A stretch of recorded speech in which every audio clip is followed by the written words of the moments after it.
fresh, organic produce to people in our community who otherwise wouldn't have access to it. Up at Pogonip, we're going to be farming up to 9.5 acres of the 640-acre Pogonip property. And we're ready to start construction as soon as we get the final go-ahead from the City Parks Department. Yay! Many thanks to Ron Swenson, who's up here to my right. He's donated this land that we're on for the past 24 years.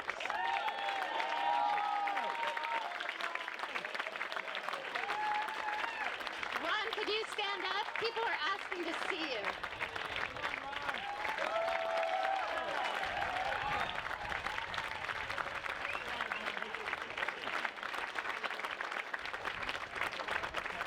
Ron, thank you for their donation and also for your incredible patience with us as we move through the city process, which is quite an undertaking. Our project has been in the city master plan since 1998 and is a long-held dream of our entire community that'll be realized thanks to the incredible support that we're celebrating tonight. We plan to break ground in early spring, and we hope you're going to all be there again to join us when we do that. I want to thank you so much for all of your support and being here with us to celebrate this success. As we entered the tent tonight, we toasted all of the people who have helped us to raise the funds that we need to make the move to Pogonip.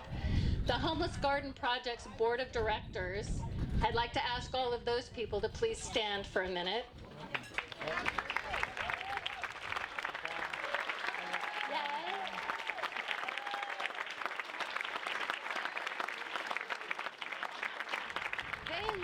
This campaign over 2 years ago, setting an example by each becoming one of the first to make a financial contribution to support the early friends and family phase of our capital campaign. We had 100% giving among our board. Thank you all so much for your example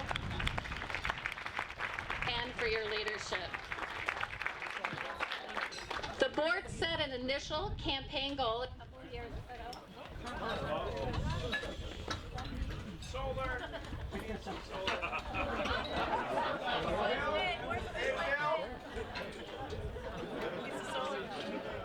I think we're back. The board set an initial campaign goal a couple of years ago of $2.65 million, which is a lot of money for a small organization like the Homeless Garden Project to raise. We're so happy to announce to you tonight that we are truly 2 steps closer to home because we've surpassed that original fundraiser. Wow.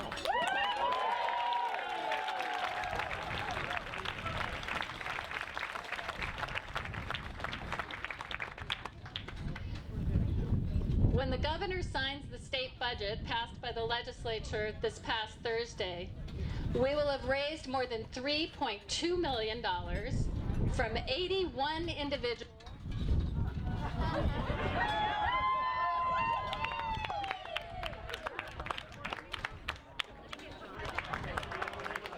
So I'm just going to recap so this flow goes right. When the governor signs the state budget passed by the legislature this last Thursday, we're going to have raised more than $3.2 million from 81 individuals and 10 organizations, businesses, and funding agencies. Thank you all. I want to give a special acknowledgement right now to our Assembly member, Mark Stone, who's here tonight with his wife, Kathy. If you guys could raise. After meeting with Dari and I a few months ago and touring the Pogonip site, Mark told us that he was impressed with how successful our campaign was to date, and that the work we do here fits in with the state's priority on addressing homelessness. He made the amazing offer to work with us for an allocation of $500,000 in the state budget to help us complete the move to Pogonip.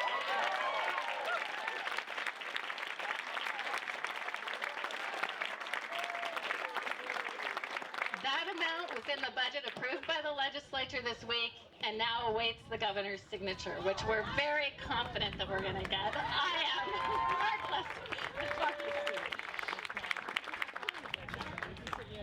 many people in this room who've helped us surpass the original goal, and I don't want you to be shy. All of you who have, so we can give you all an acknowledgement and thanks. Come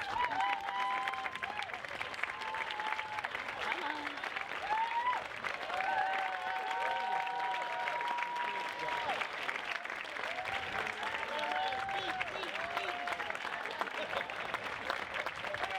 Oh, come on. On the go. Come through. Okay, we do have some shy people in this room. Yeah. But because of your incredible support and our success to date, the public phase of our 2 Steps Closer to Home campaign will now have 2 goals instead of just 1. One is to finish the Capitol Build the Farm campaign with a goal, and this is the first time we're announcing this goal, of $3.5 million, and we're almost there, is the good news. And secondly, this is the new goal, but it's really important, a goal to grow our impact that will support the Homeless Garden Project operations by raising $300,000 a year for the next 3 years to grow our program so that we can serve more men and women. One of the honorary co-chairs is going to talk to you more about this a little bit later in the program. So speaking of honorary co-chairs, the Homeless Garden Project is proud of the support and recognition that we receive from people from all walks of life. Tonight, the honorary co-chairs of the 2 Steps Closer to Home campaign, Nell Newman and Kat Taylor, are with us to talk about what the project means to them. I'm going to introduce both of them and then invite Nell up to start. Kat Taylor is the founder and CEO of Beneficial State Bank, whose mission is to bring beneficial banking to low-income communities in an economically and environmentally sustainable way. She is also a founding director of Tomcat Ranch Educational Foundation. She and Tom Steyer, her climate energy activist husband, have 4 grown children. Kat describes herself, I love this, as working in service of restoring social justice and environmental well-being. Exactly what she's doing here with us tonight. Thank you, Kat. And Nell Newman. Nell is co-founded Newman's Organics with her father, Paul Newman, in 1993, introducing organic food to mainstream America in a new way and directing more than $50 million to charity. Thank you, Nell.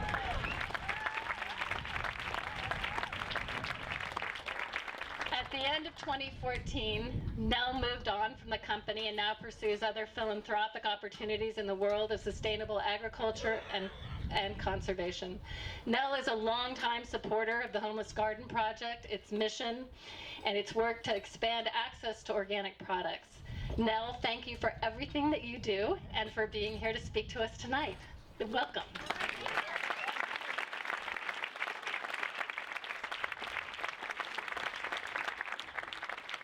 I think Kat and I are tag teaming, aren't we? I think we're supposed to be up together. Okay. What an incredible evening. We are so lucky to be here tonight. It is just spectacular. And I got to tell you, one of the reasons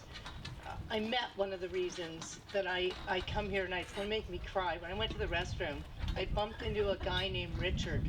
And I said, "Oh, how you doing?" He's like, I introduced myself. He said he's a new student. He'd been there for 3 weeks, and he said he heard about the move, and we were talking about how beautiful it was here, and he was hoping that he could move as well with them because he'd been here for 3 weeks and he was going through a rough patch. And I said, "Of course you can move. You know, it'll be really good for you." And I said, "Where are you from?" He said, "I'm from San Jose." And you know, just that's why I love this place. You guys are really awesome. Sweet.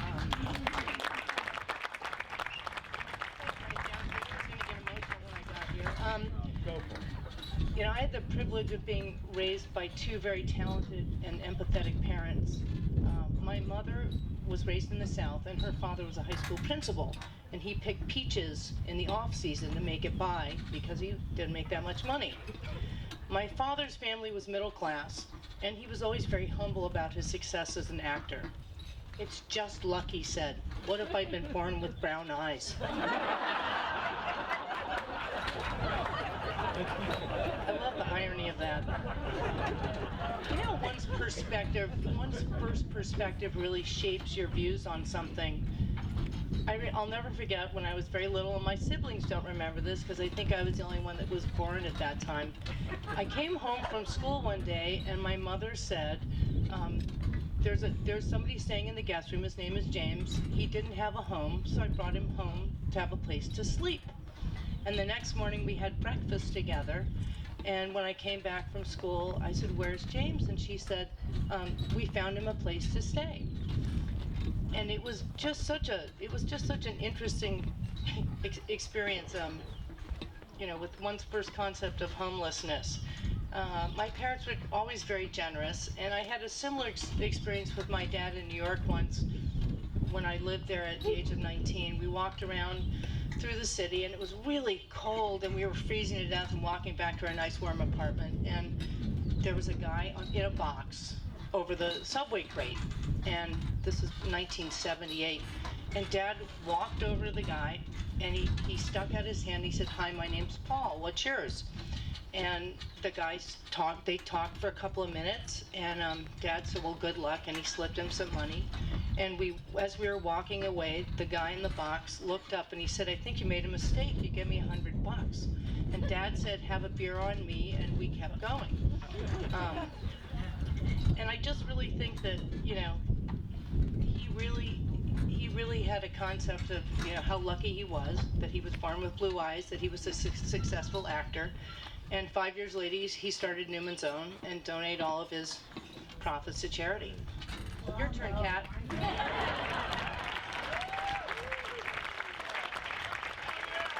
going back and forth. We're going back and forth. So how lucky am I to get to be up here with Nell Newman, whose contributions to the organic movement may be unparalleled anywhere.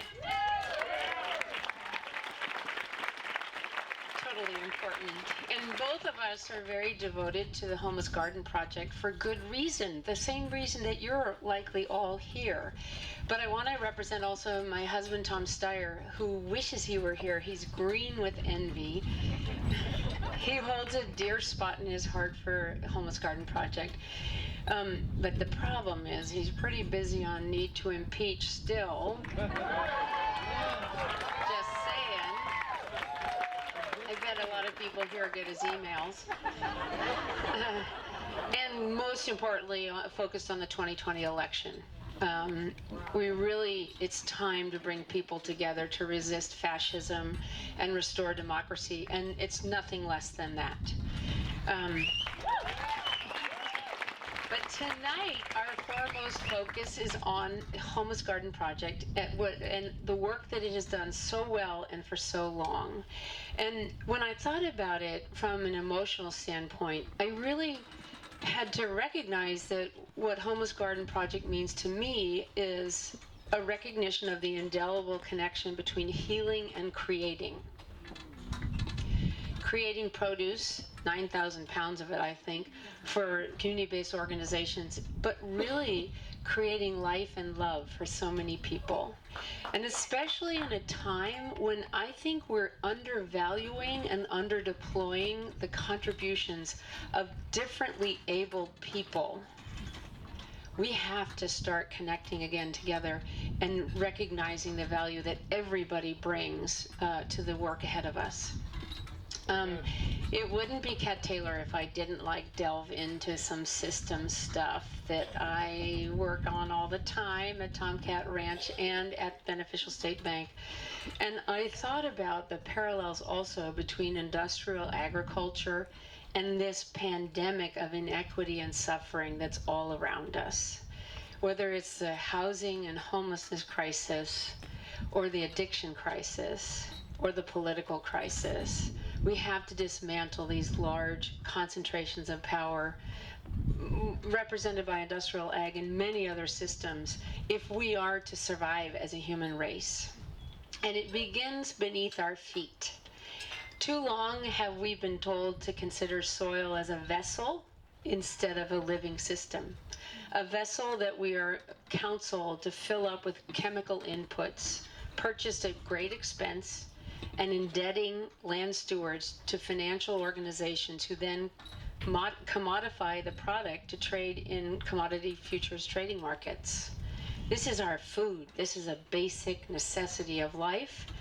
And I have been speaking with some people here about restoring our knowledge of healthy soils and the soil system that has sustained so many for so long. In a sense, agriculture is the dominant way we tend our planet, and the soils are sacred. I don't know what peoples traveled these lands before us, but I pay homage to them because they understood very well how important the soils and the ecosystem and biodiversity were for us, and how fitting it is that these soils are now tended as they are here under the care of the Homeless Garden Project clients and staff. Otherwise, we are hopelessly disconnected from nature and prone to destroy our planet. We produce foods that are addictive and corrosive for people who eat commodities, not the fruits of production. And we have a system that's abusive to workers across the supply chain, from farm labor, as represented by Dolores Huerta and other advocates, to tipped restaurant workers, as represented by Saru Jayaraman and other advocates.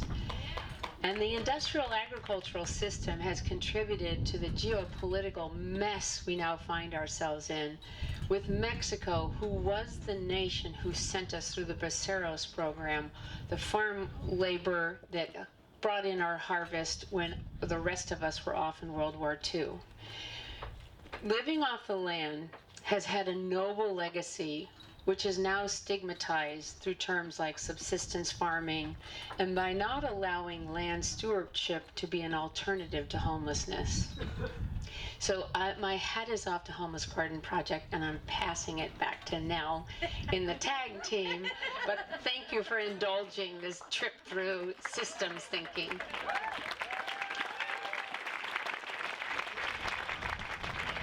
I think this is working out well. Okay, where am I in my notes? The foods we eat feed our souls as well as our bodies and our minds. And as Kat was mentioning, we humans have evolved over the last hundreds of thousands of years, but the last 200, what we eat and how we grow it have changed dramatically. I mean, how do most of us learn about food? If you're lucky, your parents, eat good food. That's not always the case. Or you learn about food on TV. Somehow, when I was 11 years old, I figured out that the peregrine falcon was going extinct east of the Mississippi. And I was fascinated by birds of prey. And I asked my mother, what is DDT and what do we use it for? And she said, well, I guess we spray it on our foods to keep the bugs off. I mean, it took decades for us to figure out that DDT converted into DDE, and then it thinned the eggshells and the peregrines couldn't lay their eggs. We certainly should have learned a lesson there, because it cost millions of dollars to actually captive breed the peregrine falcon here at UCSC. And that's the only reason we have peregrine falcons left, were hundreds of millions of dollars of money put into one of the most successful endangered species projects. For me, this early discovery became a lifelong interest, and after college, when my dad asked me, so what are you going to do with a degree in human ecology? And I said, human ecologists make their own niches. But I had no idea what that meant. So I moved out here to I actually moved to Berkeley, and then I moved to Santa Cruz, and I raised money for the Ventana Wilderness Sanctuary. And I remember thinking how hard it was to raise money, and I thought maybe I should do something like Dad's doing, but just sort of ramp it up a little bit and use organic ingredients. And then we can potentially pay farmers more money for their food. And then if we're lucky, maybe we can donate some money to charity. So that was sort of my lifelong dream, and I'm glad the rest is sort of history now. So I don't know, Kat, is it your turn? Are you finishing or am I finishing? I think I am, but This is like Lucy and Ethel, and I'm Ethel. Okay, so I wanted to just talk a little bit about Tomcat Ranch, which is also, I think, a peer organization of Homeless Garden Project. Tomcat Ranch is a learning laboratory galvanizing land stewards across the nation and the world to pursue regenerative ranching. And it's not that we believe anyone needs to eat meat. We just know that those ungulates, the cattle that we raise, and all sorts of ungulates, including bison, that need to be back on the land. The dominant cover of the world's surface are grazing lands other than the oceans. And the ungulates are the magnificent creatures that converted cellulosic fiber to topsoils throughout the Earth's history, and we've removed them at our peril. So our hairy audacious goal is to be influential in converting 1 million acres in California to regenerative ranching. And we do that in collaboration with many other ranchers and land managers and governments and networks across the planet to try to really restore the land stewardship that will help us as a human species stay here on the planet Earth. Because if we don't do magnificent acts like this, the Earth is going to spit us out like watermelon seeds.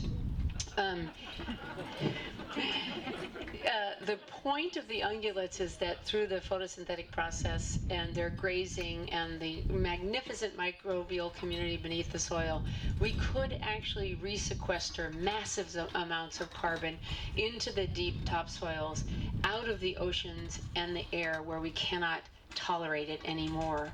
So this is really critical work. And Tomcat Ranch knows that we can't do this alone.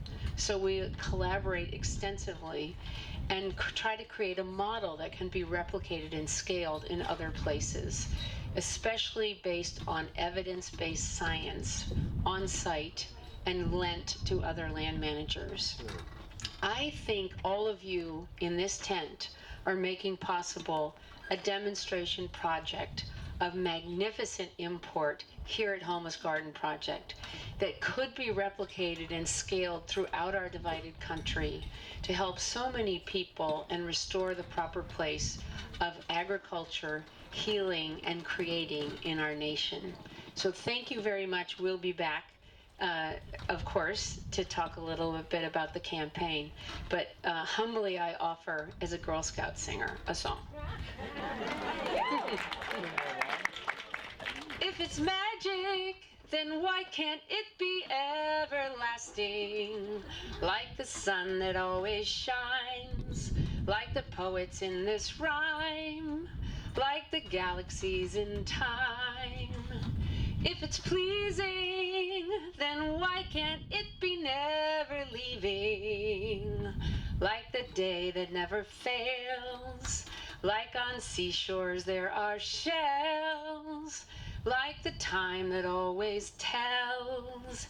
It holds a key to every heart throughout the universe. It fills you up without a bite and quenches every thirst. So, if it's special, then with it, why aren't we as careful as making sure we dress in style, posing pictures with a smile, keeping danger from a child?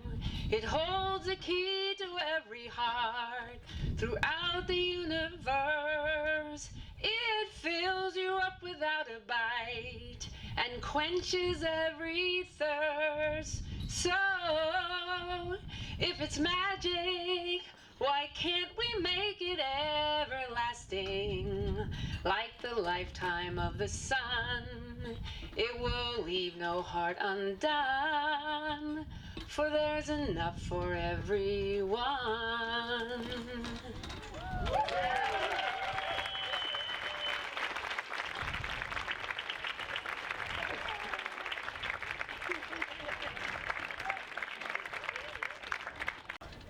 Thank you, Nell.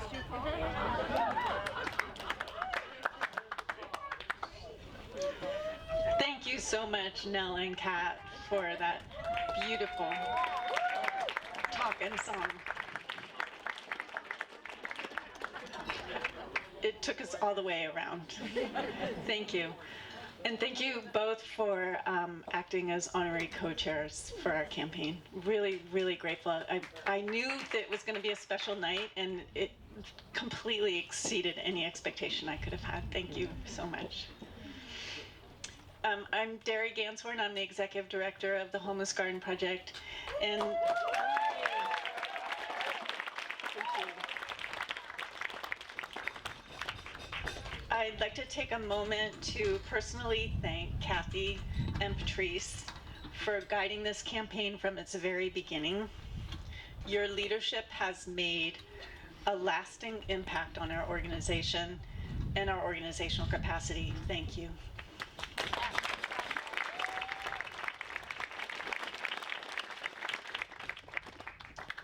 Now it's my honor to introduce Shotley Stephens, who will speak about his experience in our program. He's a trainee. He was a trainee. He's now called Field Crew Lead, and he'll talk about that. And when Patrice was doing the toast, she talked about radical generosity. And I was thinking about another quality, which is reciprocity, and how important that is in our community here. And I think when you hear Shotley speak, you'll hear, his sense that he has received a lot from his experience here at the project, and that he has a real drive to give back to this organization and to the community. He started in our program in January, and since that day, he has never missed a single workday.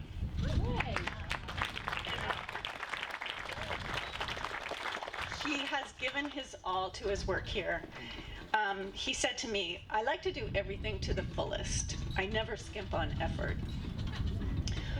He's extremely positive and upbeat, and he's also extremely pragmatic and goal-oriented. And so I asked him, what do you hope will come from your talk tonight at the project? And he said, "I want to do what's going to help Homeless Garden Project succeed." So there's that reciprocity. So please welcome Shotley Stephens.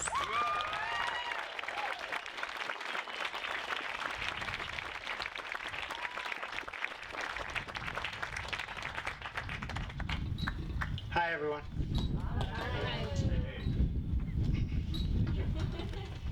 A little nervous, so bear with me. So my name is Shotley. I grew up in the beautiful Santa Cruz Mountains. I was born into a good, loving family. My parents still married after 46 years and still living in the same house that I grew up in. They are very decent and loving people who made sure I was raised right. They both worked very hard to ensure that my brother and I had everything we ever needed and did everything they could to teach us to be productive members of society. I'm truly blessed to have them in my life. I had a normal childhood: school, soccer, Little League, church every Sunday. In my sophomore year in high school, I started my first job as a part-time busboy. It was right around that same time that I discovered cigarettes, beer, and smoking pot recreationally. This was where my thinking and behaviors began to gradually veer off course. I began to dislike going to school, so oftentimes I would choose to skip class and work instead.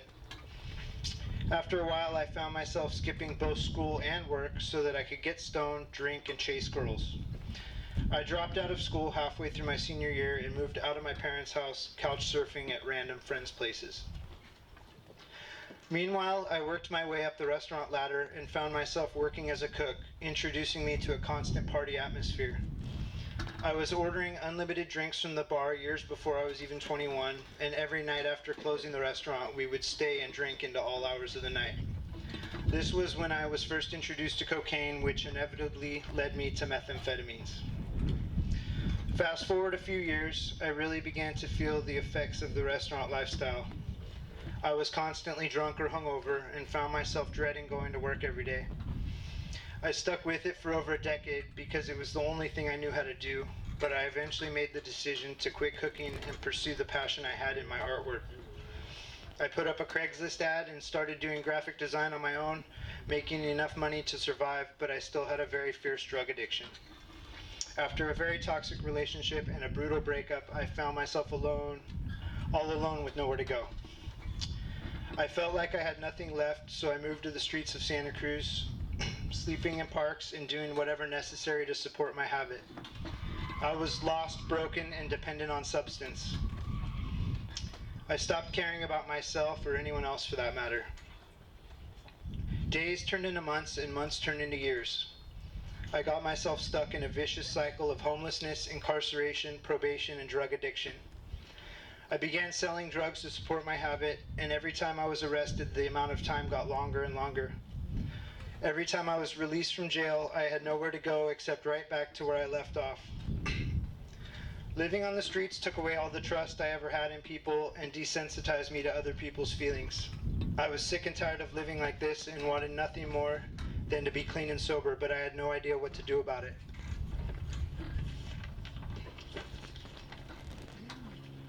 Upon my last incarceration, I decided I was going to go to New Life Drug Treatment Center on my own. Dari came into the jail and gave a presentation on the Homeless Garden Project and the many opportunities we provide to people experiencing homelessness. So I came to work here while rehabilitating myself at New Life. I showed up on time every day and didn't miss a single day. I took on various responsibilities and accepted extra hours whenever possible. HGP recognized me as a leader amongst my peers. They graduated me from the program after 4 months and promoted me to the position of field crew lead here at the farm. I am truly blessed to get to work on this beautiful farm every day, learning how to grow organic produce and eating fresh cooked meals daily from what we grow right here on the farm. I get to watch these plants grow from seed while I grow alongside them as a human being. Caring and nurturing for these plants is reteaching me how to care and nurture for myself. Everyone here at HGP welcomed me with open arms, knowing my background and my struggles. Not once was I judged or treated poorly. I was quickly accepted into this unconditionally loving family, no questions asked. They have helped me not only figure out my goals, but they support me in accomplishing them as well. They are supporting me in my sobriety and giving me a healthy atmosphere in which to grow. I am now working here at HGP, and I graduate New Life on Monday. I have 6 months clean, and I'm working the steps with my sponsor.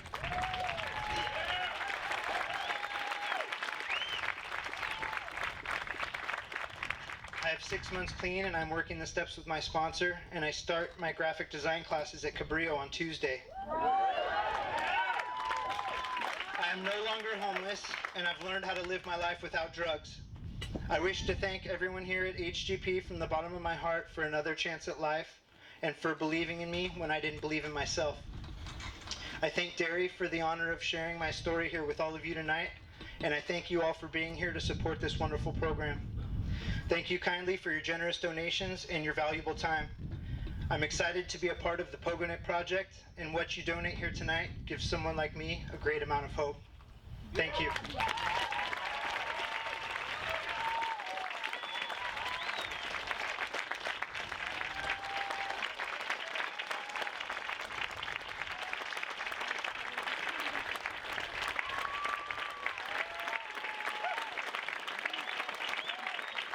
Thank you, everyone.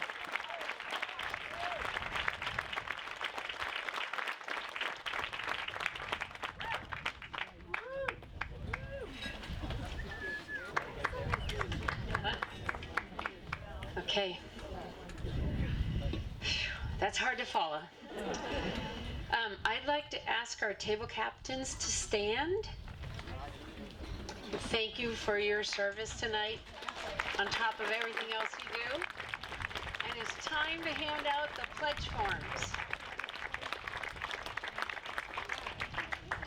So, Homeless Garden Project's campaign, 2 Steps Closer to Home, at Pogonet has 2 important parts which Kathy talked about. The Build the Farm, about building the farm, but also growing our impact. By making a 3-year pledge to expand the impact of the programs, we will be able to serve more people. who are experiencing homelessness, provide more volunteer opportunities for community members, and grow more organic food for those in need. Who can hate any of that? That's wonderful. We will triple the number of transitional employment positions we offer each year. We will grow and distribute more organic produce. 2018, we grew more than 7,000 pounds of organic produce, which was distributed to nonprofits throughout Santa Cruz to feed 2,500 people. 100% of trainee graduates obtained stable housing and employment in 2018, and the last, yes, here, and the last 3 classes of trainee graduates had job placement rates over 85%. So we are very pleased to announce a special challenge tonight. To grow our impact, our dear friends Roland and Patricia Rebele, big round of applause for them.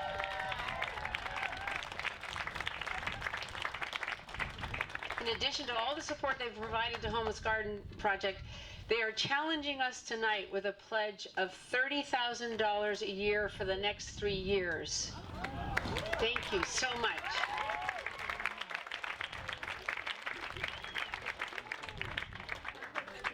These funds will enable Homeless Garden Project to ramp up operating support to serve more people, grow more organic food, and engage more volunteers.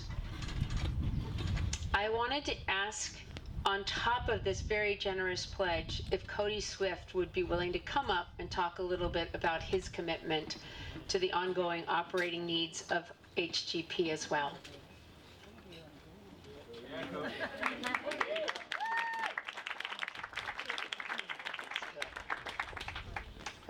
I'll try to be brief. I know we're getting a little cold.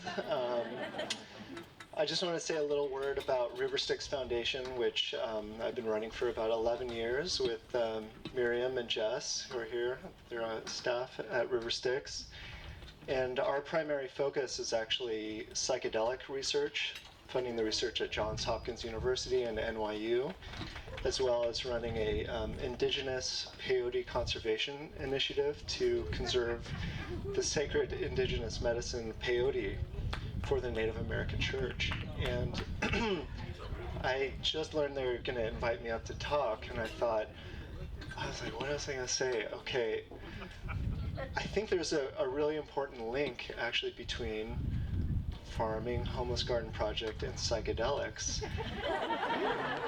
And actually, I was remembering just a couple of weeks ago, I was on my way to Michael Pollan's house to talk to him about psychedelic research, like to talk about the latest and greatest of psychedelics. He wrote this book, How to Change Your Mind. And I walk into his door and I open up to the kitchen, and there on the table is the Homeless Garden Project flyer. And I was like, wait, I know this organization. He was like, yeah, my last meeting was with Dari. And I was like, oh, I know Dari. It was an amazing connection. And he's a great food writer and promoter of organic agriculture, and has gone on to do work in psychedelics. I don't know if he's really made that bridge of those two worlds, but I think both paradigms, especially Homeless Garden Project and psychedelics, they challenge the dominant paradigms in society and in our psyches.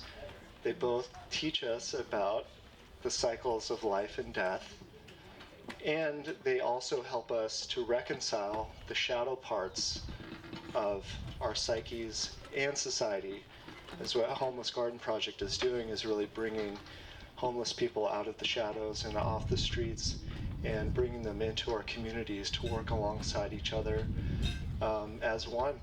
And my first experience of Homeless Garden Project was actually working in the strawberries right there with Mike, and we were talking about psychedelics. So it all is connected, and I'm just thrilled to fund really transformative and radical work, and so proud that I get to support Homeless Garden Project in a local community, and I love the Pogonip vision. And so we're gonna match the challenge grant and bring it to $60,000. So on the table, a $60,000 matching grant for y'all to fulfill. Thank you. Please, please. Thank you. So, thank you to the Revelies and to Cody. It's now your chance to participate too. Your table captains will help you. There are pledge forms to fill out. I will announce that, and this really is spontaneous, but Tomcat Foundation will add another $20,000 per year for the next 3 years. So, yeah, a hand for yourselves. Okay, now to take us out while you're filling out those pledge cards, let's all sing Amazing Grace. Shall we? Ready? Here you go. Amazing grace, how sweet the sound that saved a wretch like me. I once was lost, but now am found. Was blind, but now I see. All you beautiful people, thanks very much for an awesome night.